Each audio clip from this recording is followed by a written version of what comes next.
Core Confidence Life.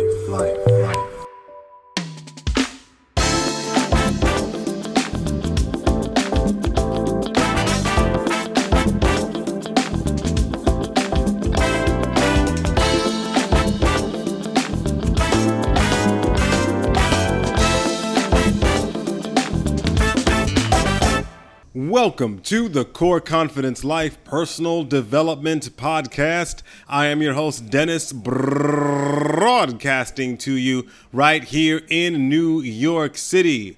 If you want to learn more about our podcasts or think about becoming a guest or look at back episodes, you can do such a thing by going to cclpodcast.com. That is cclpodcast.com. Don't forget to follow us on social media, and that is going to be at Facebook. It's going to be at Instagram, even though we don't really use it that much, right? It's going to be on Twitter and all over the place. Be sure you do that. You can also find us on Apple and Spotify and Google Podcasts and everywhere you get podcasts, almost. All right, on today's program, we have a very interesting guest here.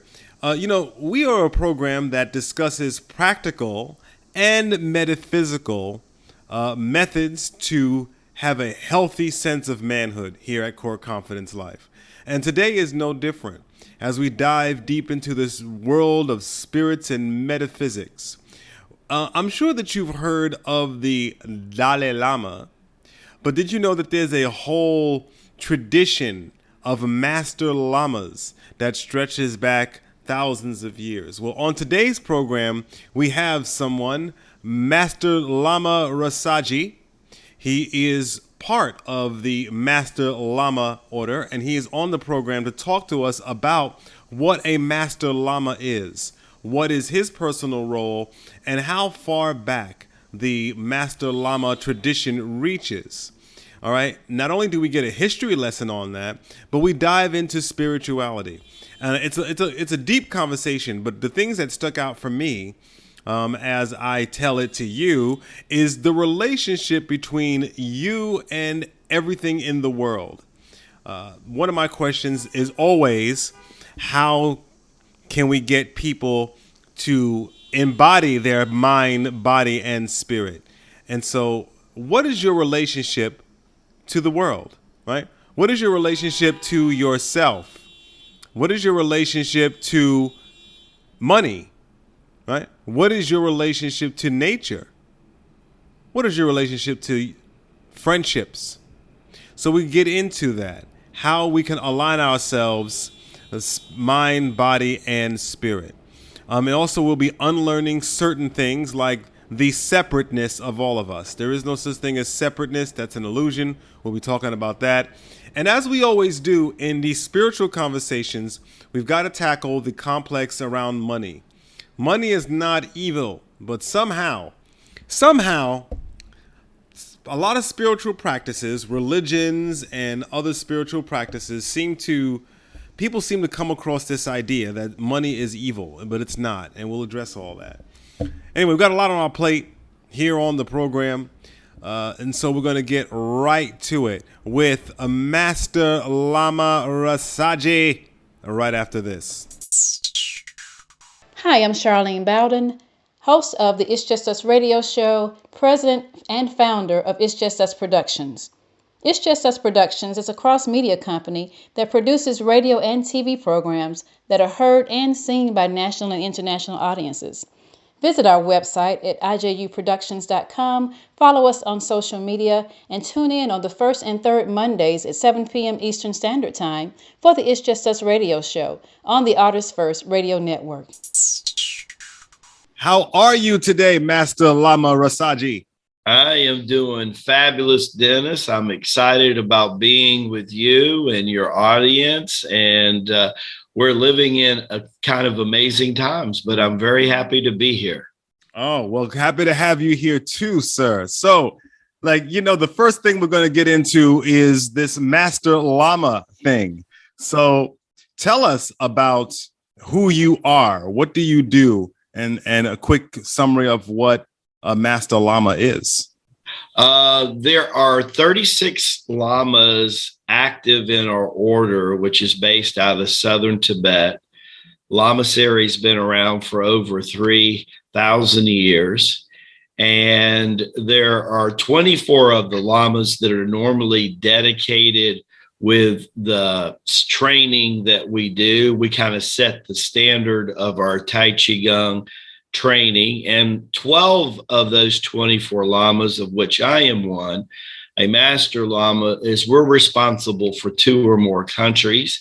And then just a few months ago, I was named global spokesperson for the Lamasery itself, based on the internet exposure that we were having with different people. So I've been training for about 52 years, and I've been teaching for about 4 decades.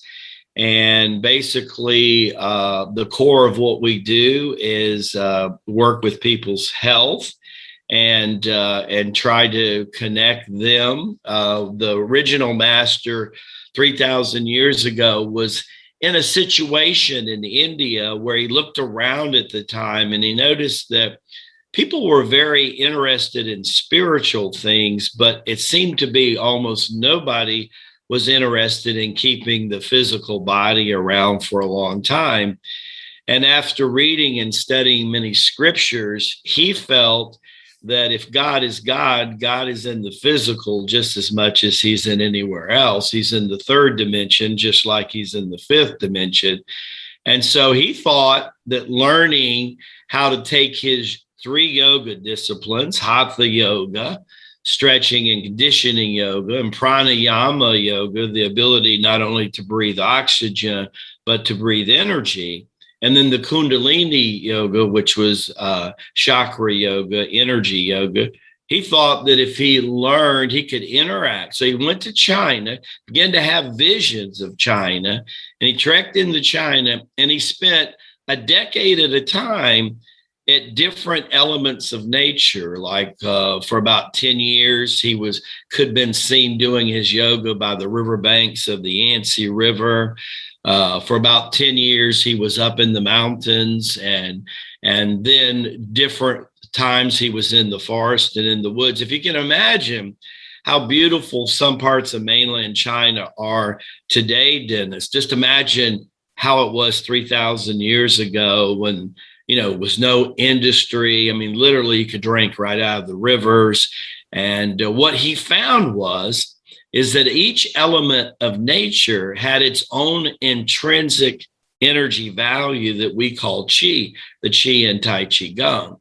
And he thought that moving a certain way, his mental attitude and focus being a certain way and breathing a certain way, he learned that he could milk the energy into what he called his energy body. Some people referred to it as spirit or the auritic field.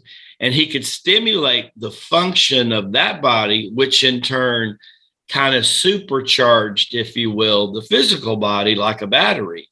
And over a period of time, he began to surrender to nature and kind of made nature for about 5 decades his guru, if you will. And then after that, one day he was soaked out by a general of an emperor of the Middle Kingdom at the time. And this emperor had a neuromuscular malady.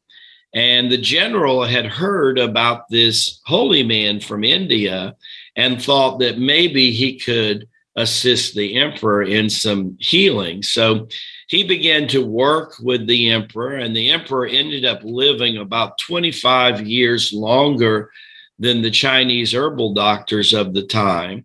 And the acupuncture physicians thought that he could. And then after that time, he felt like his degree of teaching needed to take on a new level. So he said, when I'm in China, I'm experiencing the 4 seasons of nature. I'm experiencing the fall and the winter and the spring and the summer, that what we call the circle of life. That's why our our chatting room is referred to our channel as a circle of life. He said, but what if I went up into the Himalayas where there's really no 4 seasons? Where winter is 8 to 9 months long. And could I learn to create that balance through movement and meditation inside myself that over the last 5 to 6 decades I had learned to do in China itself? So it was said that he went up and he spent decades in meditation and was able to create that balance on the inside. And then when that time came, he had a vision of teaching 12 people to duplicate these teachings, and what effect would that have on humanity? So that was the start of our system and the beginning of our Lama series, Dennis. Oh, that's a very interesting history there, talking about inhaling. I like what you're talking about, inhaling the energy, your energy body. Right. Because, we got those 3 dimensions here on the planet. And it is true that a lot of people who find themselves going down the spiritual road seem to neglect some of the more material aspects, such as the physical body, such as material goods and finances and wealth. I come across people who, when they just enter the spiritual awareness, it is common for them to shun those things. Why would you think that would be? When I think there's 2 ways that I can explain that. One overlaps with the both, and you're right on target with the question. And that is part of it. When they started, they were of the mindset that only way to have a spiritual experience or embrace spirituality and the divine is that you had to release the physical body. And see, when I was young, I was very, very ill. My first out of the body experience actually happened on the operating table in 1968. I had major kidney surgery. And as I went under anesthesia, there was a part of my conscious mind that never went to sleep. And I remember I was very nervous and scared. And I wanted to try to alert the doctors, please don't do any form of surgery on me, because I'm going to be able to feel this, because I don't know what's happened, but your anesthesia has not completely knocked me out. And at that time, I remember a part of my conscious mind rising above the lights in the operating. The next thing I know, I was seeing these beings full of light and energy. And I realized at the time I was meeting for the first time the Master Lama that I was going to train with physically. I was meeting in spiritual form. Well, over the next 4 or 5 years, I had numerous out of the body experience. And for the longest time, I thought the same way that these beings were thinking 3,000 years ago, the way to spirituality had little to nothing to do with the body. And then one day, 1975, I met the very being that I met out of the body in the body. And this is a key. Everything with me began to change. As I embraced this art of Tai Chi Gong, I began to realize it wasn't about getting everything out of the body. It was about purifying your spirit and bringing as much of your soul, we call sharat in Sanskrit, into the body. And just like Albert Einstein had said, we're probably only using about 10 to 15% of our facility.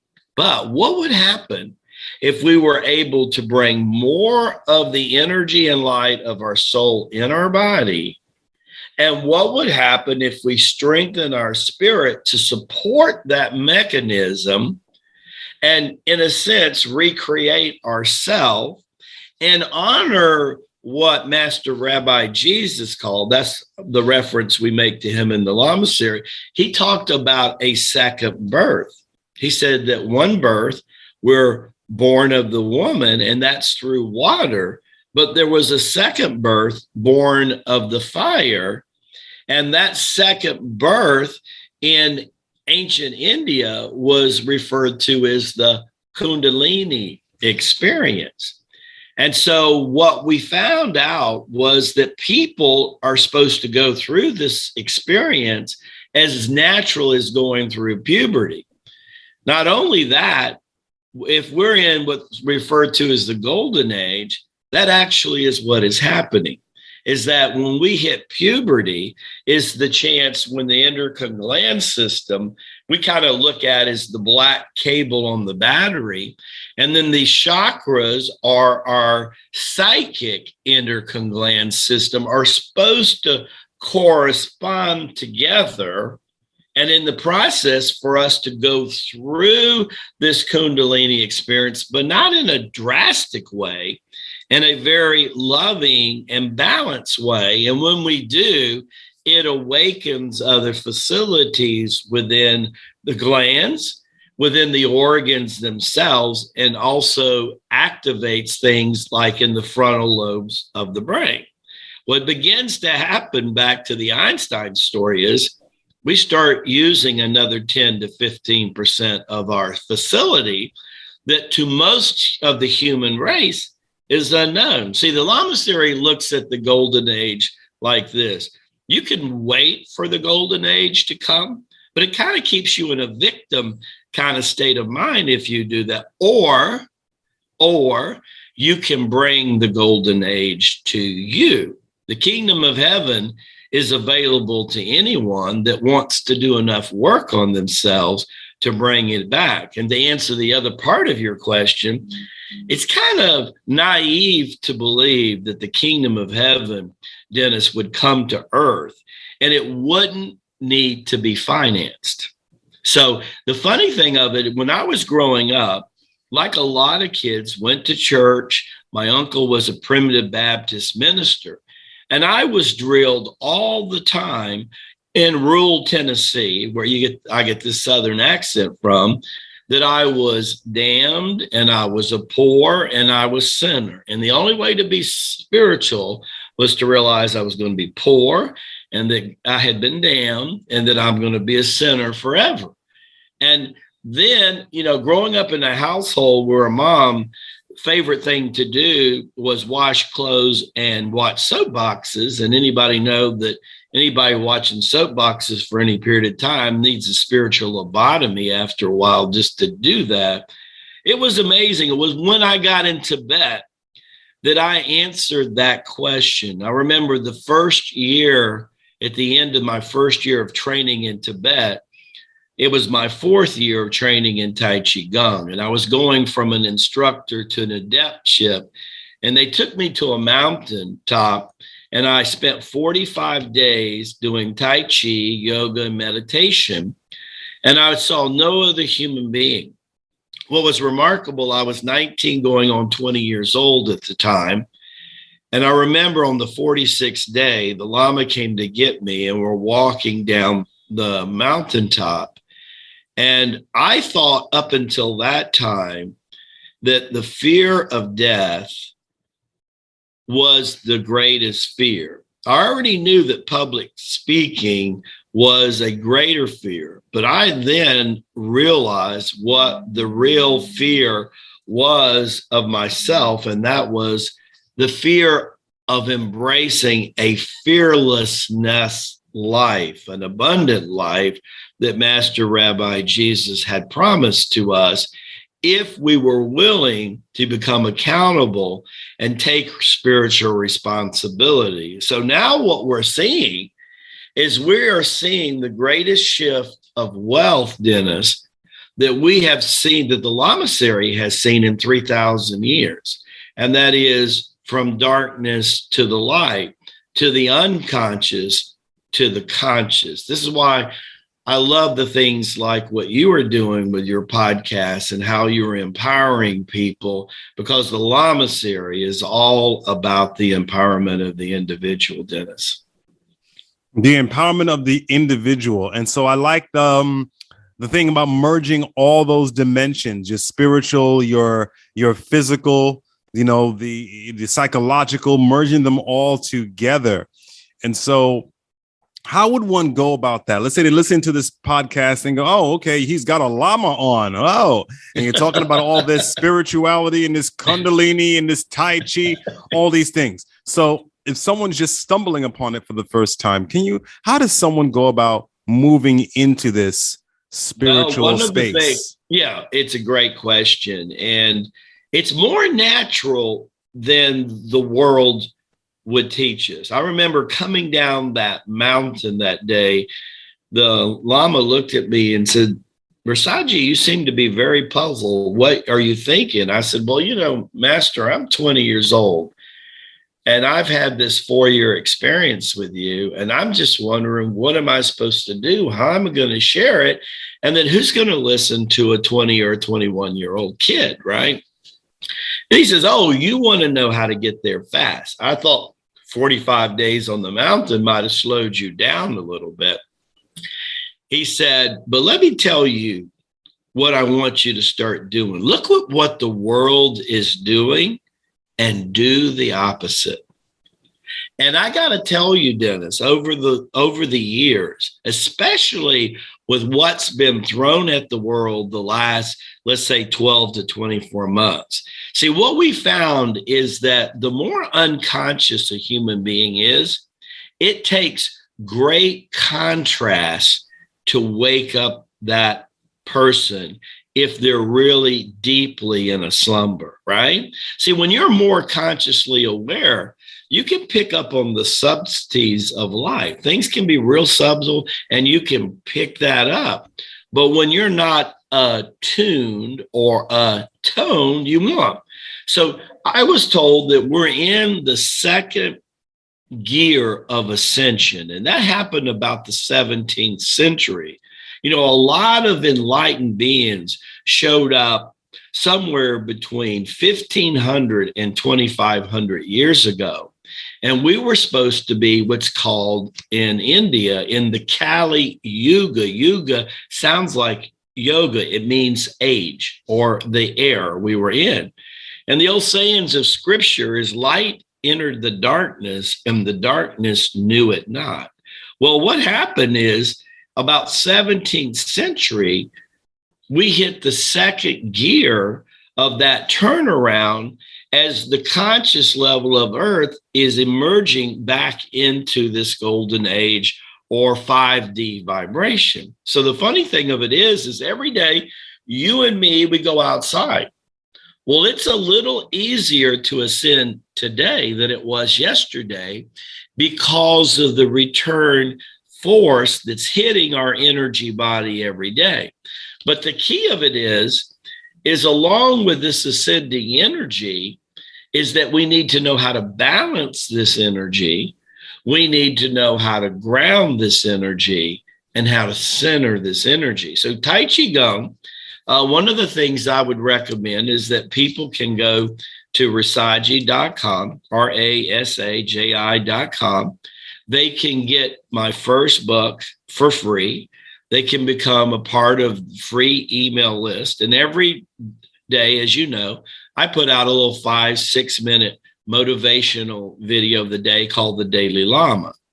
And they can start to embrace the concepts. In my first book, there are 9 chapters. The first chapter is how you connect to the energy itself and what is your relation to that energy. And then the next 4 chapters are what is your mind's relationship to the chi and what can it do to use to enhance it and focus that chi?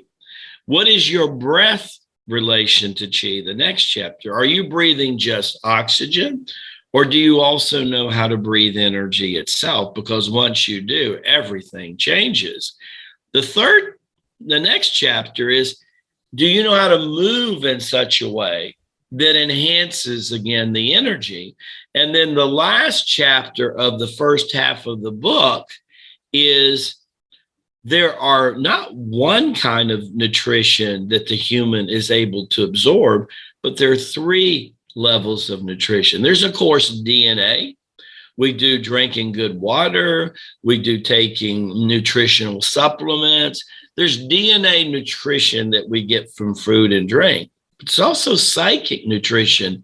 And that's what the first Lama understood when he was in having a relationship every day with the sun, when he was having a relationship with the moon, with earth, water, air, and fire, the four basic elements. He realized that his psychic endocrine gland system had a connection to this energy, and that the more that he consciously interwoven with this energy, the less DNA nutrition that he did. And one thing he caught real quickly, it was that this concept of overeating was actually suppressing the psychic energy body from doing its basic function.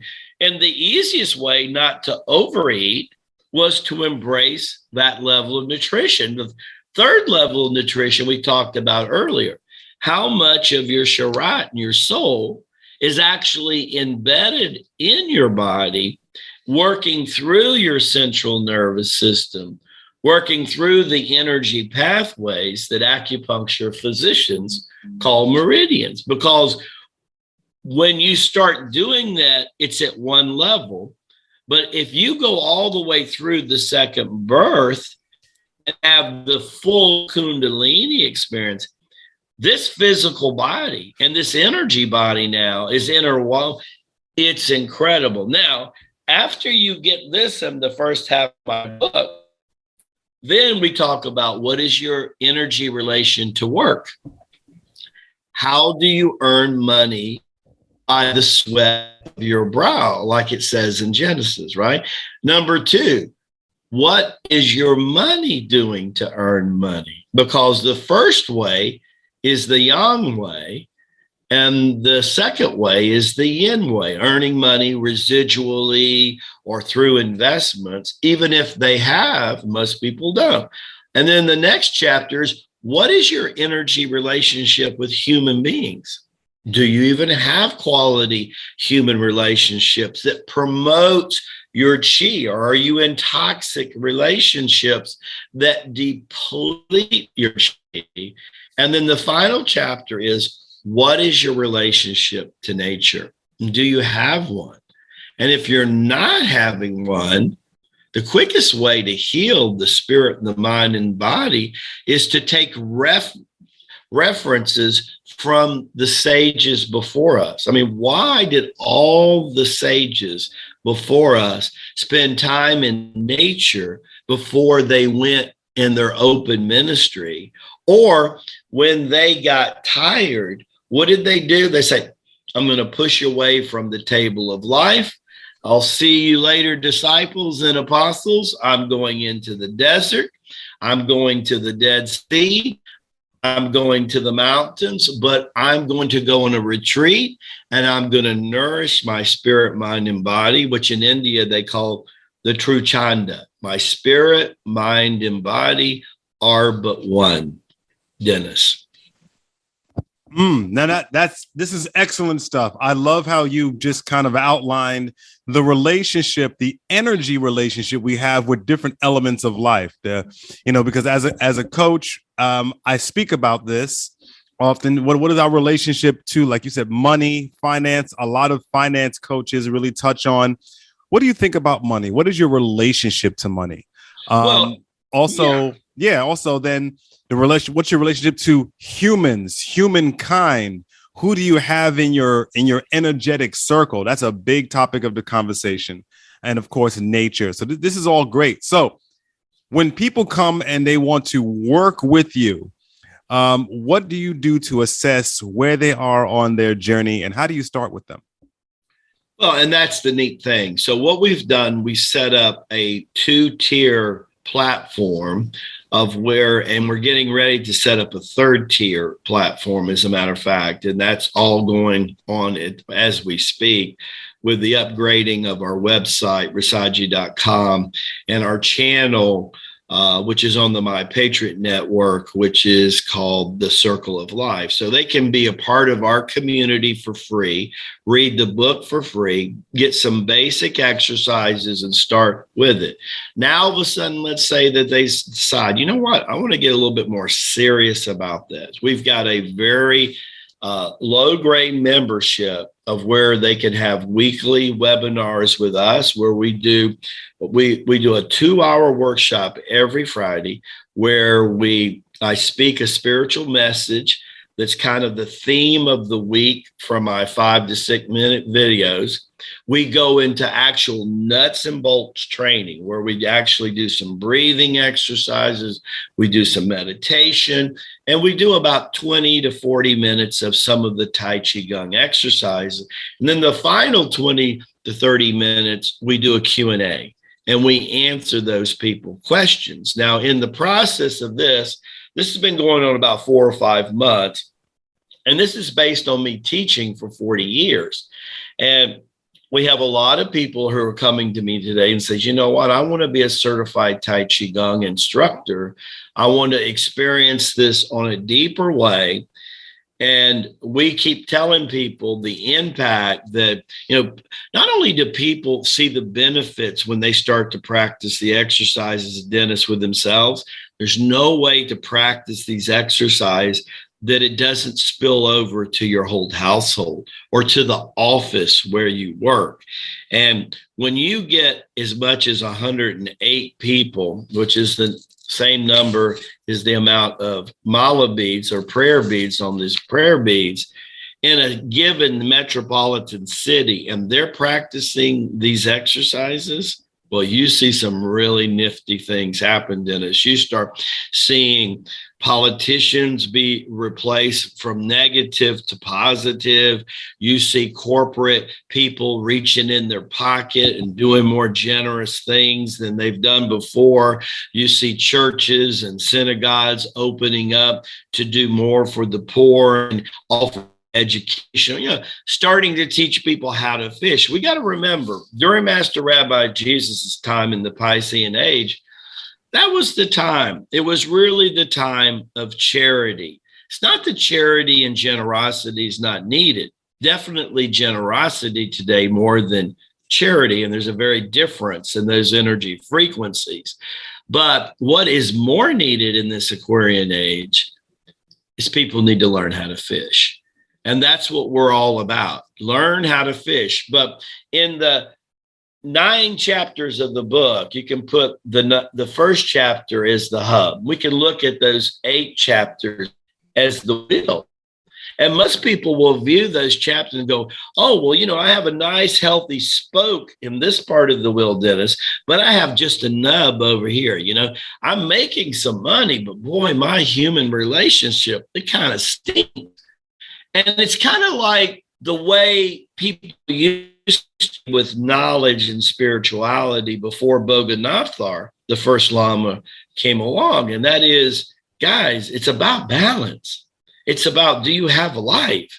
If you've got the balance, for instance, we're getting ready to go into early signs of Mercury retrograde again. We refer to the retrograde and the direct flows of Mercury as the yin and yang cycles that are happening.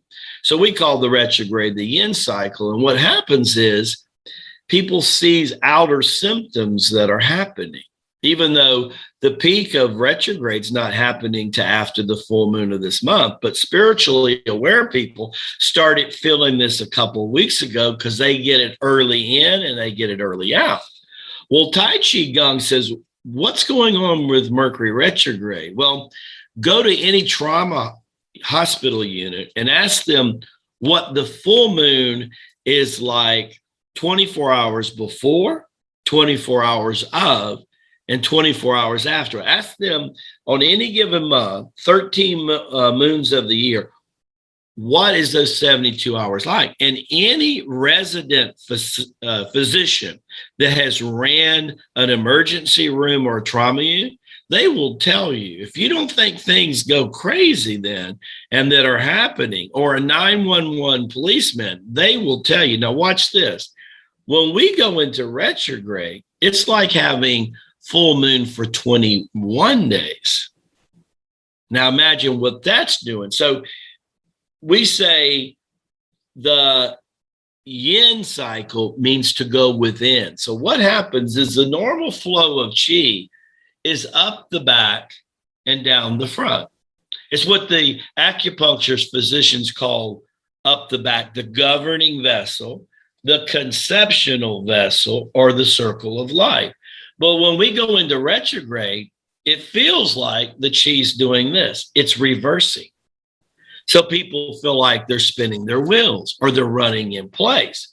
We start to see creative driving like we didn't see before. We hear more sirens going on than before. We see and experience childhood illnesses surfacing from deep inside.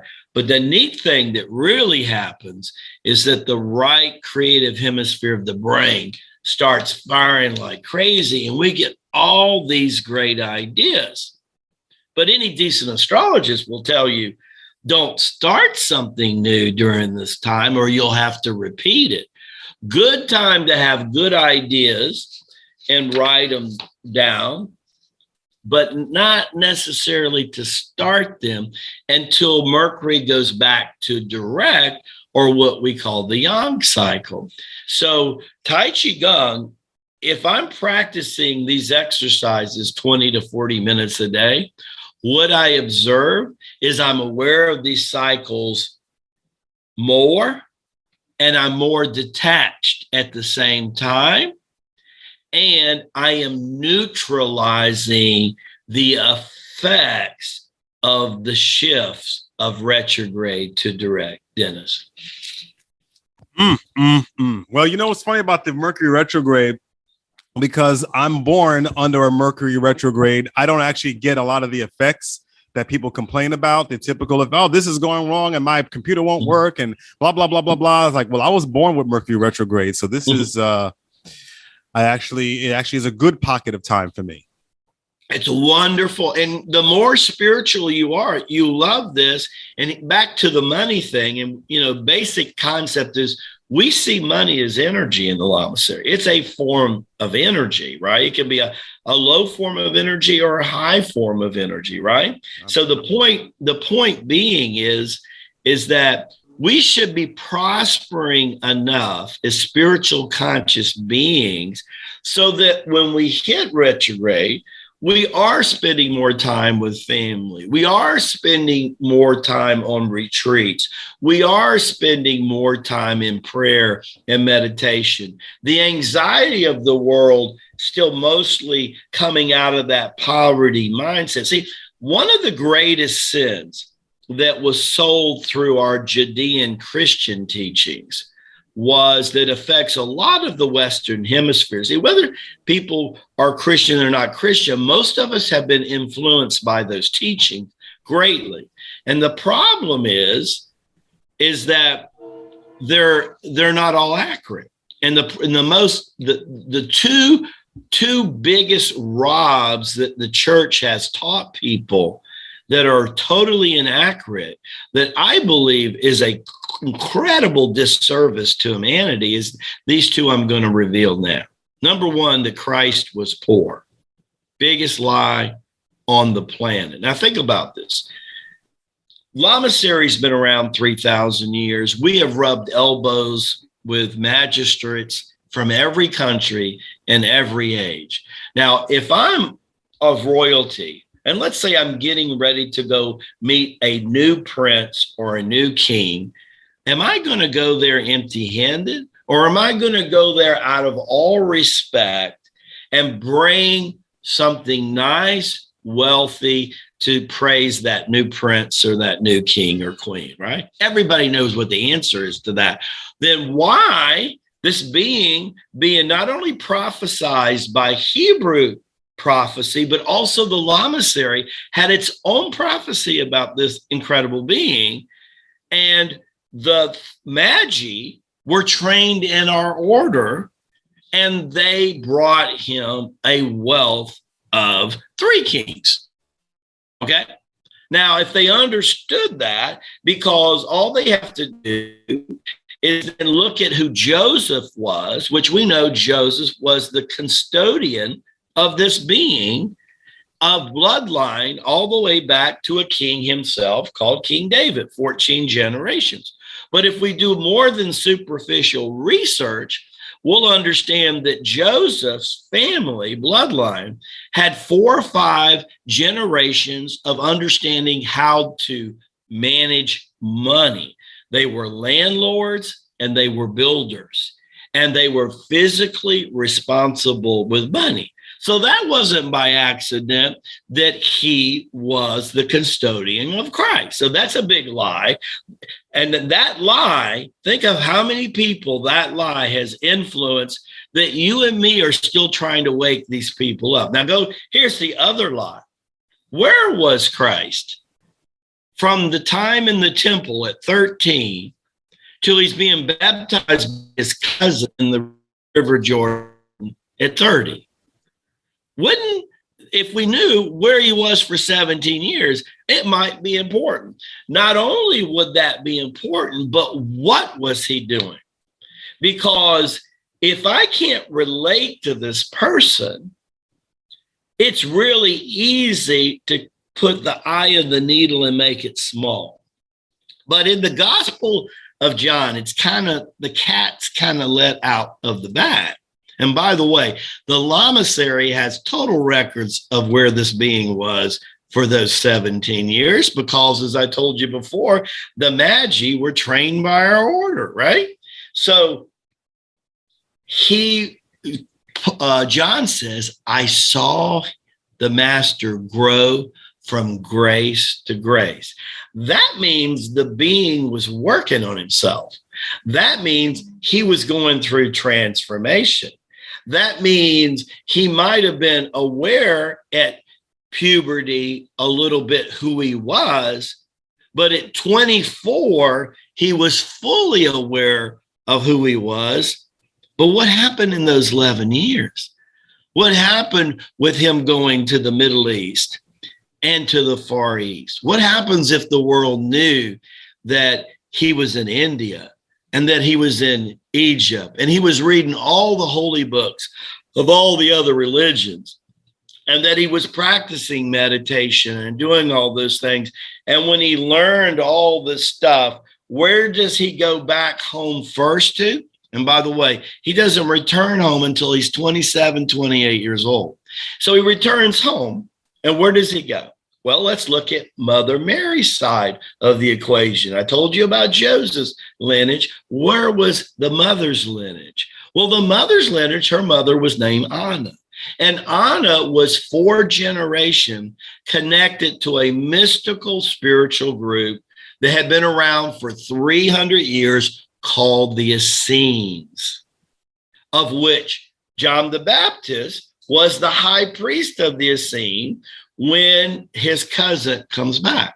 And so he first goes to the Essenes and said, guess what? Let me share with you what I've learned for the last 12 to 13 years. And who gets the spiritual truths first? Who deserved it? Who had been working toward that? The mystical group, the Essenes. So then they get more enlightened. Then Joseph passes away. And the next thing you know, it's time for Jesus to get ready for his open ministry. Now, most of all the apostles were with him, as we know, for about 3 years. But one apostle, John the Beloved, was with Jesus that whole time. So Joseph, John, Melchior, who was the head of the Magi, was still with them all the way there, saw him go through all this training, all this experience. And this is why when Master Rabbi Jesus is on the foot of the cross, there are 2 women. There's Mary Magdalene, Mother Mary, and only one male apostle there. Who was it? John the Beloved. Because this not only was his master and his mentor, this was his best friend of his whole life. He was not about, even Andrew And Peter would turn their back on the master, but he wasn't going to turn his back on the master. So he's at the foot of the cross with the two women, because the three of them are the only three that had enough spiritual character, which is really important, to stand steadfast by this great being. Now, when you understand these few things I've shared with you, then you understand what you asked me earlier, why you and me are so challenged to teach children of light that money is okay. And that is part of the biggest reason, Dennis. All righty then. Okay, good, nice, good long history lesson. That's cool. So, listening to all this, I'm always wondering with everybody, but especially with you, what drew you into this journey? I mean, we're all born and we're going to do something.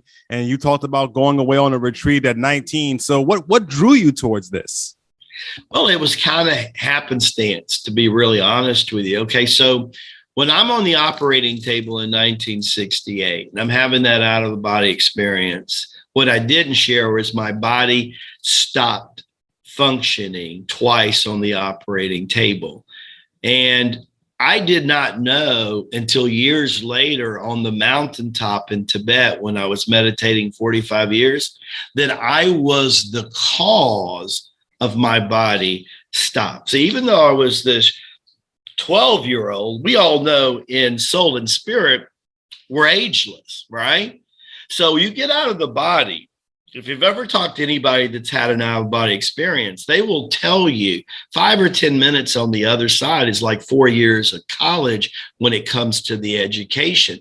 As far as I can tell, I was out for most of that 4.5 hours, but I was out enough to know that when the body stopped, the Lama put his hand on my shoulder and says, "You got to go back." And I looked at the Lama like he was crazy. I said, "You're kidding, right?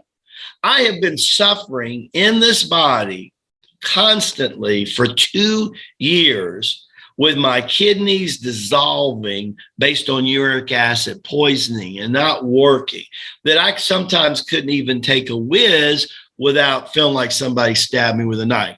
And with that body, you think I'm going to take my spirit and soul and put it into that lifeless piece of clay now?"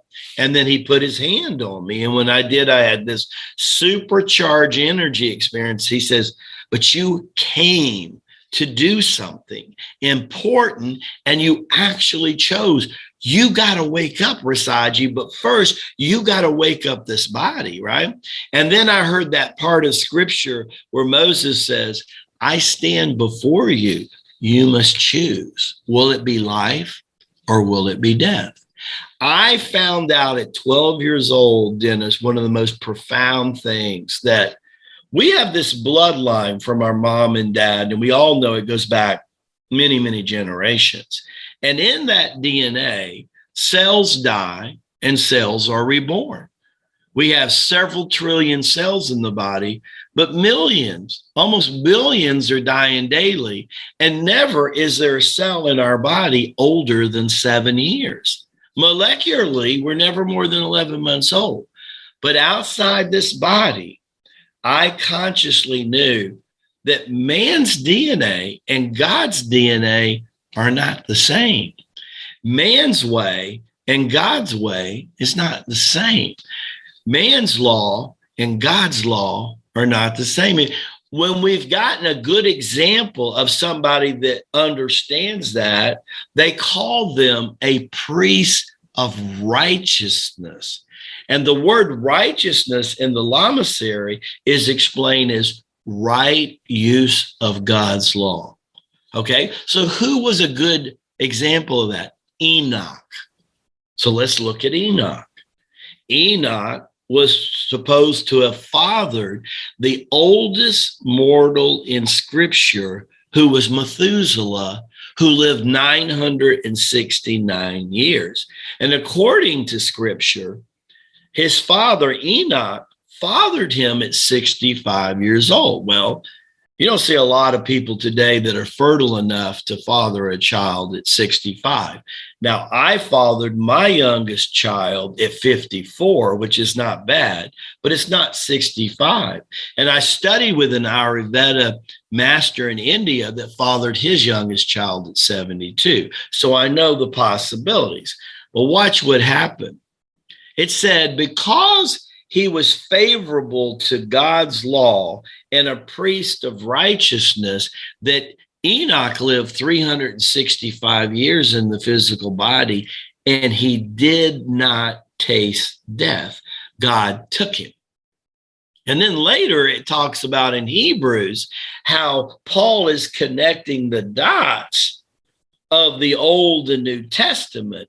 Abraham, Melchizedek, Enoch, Christ Jesus. He's trying to connect the dots. And who is Paul's final epistle to? Hebrews. And who were they? They were the sons and daughters of the Pharisees in the Sanhedrin, of which, if we remember, so was he when he was persecuting early Christians in the beginning. So think of how all this begins to connect. It's profound. See, people who are the opposite of what you and me are trying to teach, Dennis, they're trying to separate the world. See, darkness in the world, or you can call it imbalanced in the world, whatever you want to call it. If it's a Taoist concept, it's more imbalanced. If it's a Judean, it's probably dark. They're trying to separate us. See, it's funny because real spirituality, we're spirit beings having a physical experience, right? It must be important, or why would we have come? And now ask ourselves, why would we have come this time? And why would people like you and me be brothers in the light or hooking up left and right? Because real spirituality is about bringing people together. It's not about dividing us apart. And it's really easy to find where people hang their lanterns. And that is, watch them. Because if they're enlightened, light's coming out of their eyes. If they're full of spirit, you can see it on their face, just like Moses coming down from Mount Sinai when he saw the burning bush, and they said he'd seen God, right? They also, when you sit down with them, they will feel really good to be around. When they're not, you feel like you need to get up and get the heck out of there in a hurry. It's not hard if you spend enough time nurturing your spirit and your soul to identify who are of light and who want to bring God's people together. Religion or no religion, we're all spiritual beings, and we're all brothers and sisters of light, Dennis. Absolutely. So you came to this through an out of body experience. Very, very interesting. You know, I never had a really outer body experience, but I definitely was aware of certain abilities and certain consciousnesses and certain energies early on. I was able to tell about my clairaudience and my telepathic abilities and things. And so that kind of was an early indicator of what in the world's going on here. And so I just kind of followed the trail, of course, through years and personal development, kind of still following that trail. Even if I got off of it for a while, I sniffed and found my way back, I guess. So, you know, so we're about to close out here because we're about reaching that the top of the hour there. But I want you to be able to give a review of how do people get in touch with you, your website, and things like that. Sure, absolutely. And I can send you the link, but if you'll just email me at rasaji@rasaji.com. It's a GoDaddy email, so it's RASAJI@rasaji.com. You can And we can keep it also in touch with each other, Dennis. That's an easy way. People can go right to my website, which is like my email, but it's just rasaji.com, and automatically get the Circle of Life for free. Become a part of the Circle of Life community for free. We don't inundate people with emails, but we send out one early in the morning with the message of the day, trying to inspire people and motivate people just like yourself. And then from there, as they get in touch with us, they can decide what they want to do. How deeply do they want to go down the rabbit hole? Because I tell people, this Tai Chi Gong is an inside game. It's not an outside game. It's an inside game. And as people look in the mirror, they will always do, to the degree, what they see when they look in the mirror, and they will do no more or no less. If they want to improve their life, they need to improve what they see in the mirror and how they react to what they see. And that changes everything. What do you see in the mirror, and how do you react to what you see in the mirror? Yes, sir. Profound. Well, thank you, Master Lama, for coming on the program today. Certainly was a deep dive in the spiritual history and your own history. And so I appreciate you coming on the program, and we'll have you back to get in specifically into some deeper things too, maybe focus on a particular topics, because we kind of had an overview today. Good. I'd love to, Dennis. It's been an honor, and look forward to getting to know you and do anything I can do to help your audience. I definitely appreciate that, sir. Take care of yourself. God bless to all. If you'd like to be a guest on Core Confidence Life to share your talents, resources, or life lessons, just go to cclpodcast.com. That's cclpodcast.com and click on Be a Guest.